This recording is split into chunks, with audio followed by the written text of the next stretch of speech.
দুপুর বন্ধুরা, দুপুরে যে ভাত, লেবু আর পেঁয়াজ, লেবু পেঁয়াজ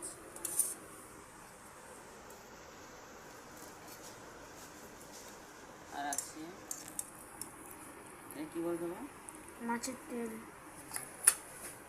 মাছের তেল আছে, আর মাছ ভাজা আছে,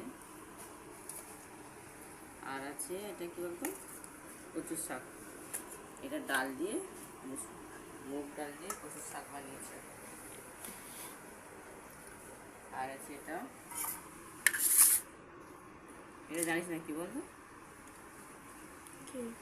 এটা হচ্ছে ডাল। এটা কলমি শাকের যে ডাঁটাগুলো হয় না, কচি কচি ডাঁটাগুলো, কচি কচি ডাঁটা দিয়ে, তারপরে নরম যে ডাঁটাটা হয়, কলমি শাকের নরম যে ডাঁটাটা হয়, এই ডাঁটা দিয়ে ডালটা করেছে। আগে কলমি শাকের নরম ডাঁটাটাকে ডালটা দিয়ে সেদ্ধ করে দিতে হবে, তারপরে যার যেটা মশলা খায় সেরকম মশলা দিয়ে ঘি আর গরম মশলা দিয়ে নামাতে হবে। ডালটা খুবই ভালো খেতে, যারা খায় তারা জানে, তো অনেকে জানে না খেতে, তাই আমি বলে দিলাম কেমন করে খেতে হবে। কচুর শাকটা খেয়ে নিই।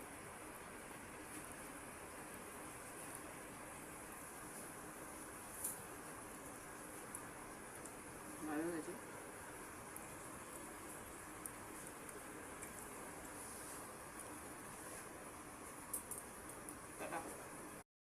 এটা হচ্ছে কলমি শাকের যে ছোটো ছোটো ডাঁটা হয় না, এই যে ডাঁটাগুলো, কচি কচি ডাঁটাগুলো, এই ডাঁটা দিয়ে ডাল দিয়ে বানিয়েছে।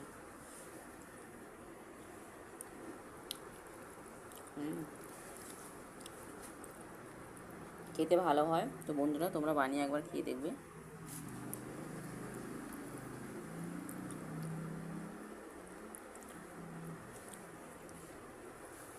টাটা সবাইকে। খুবই ভালো হয়েছে, মানে ভালো হয়েছে।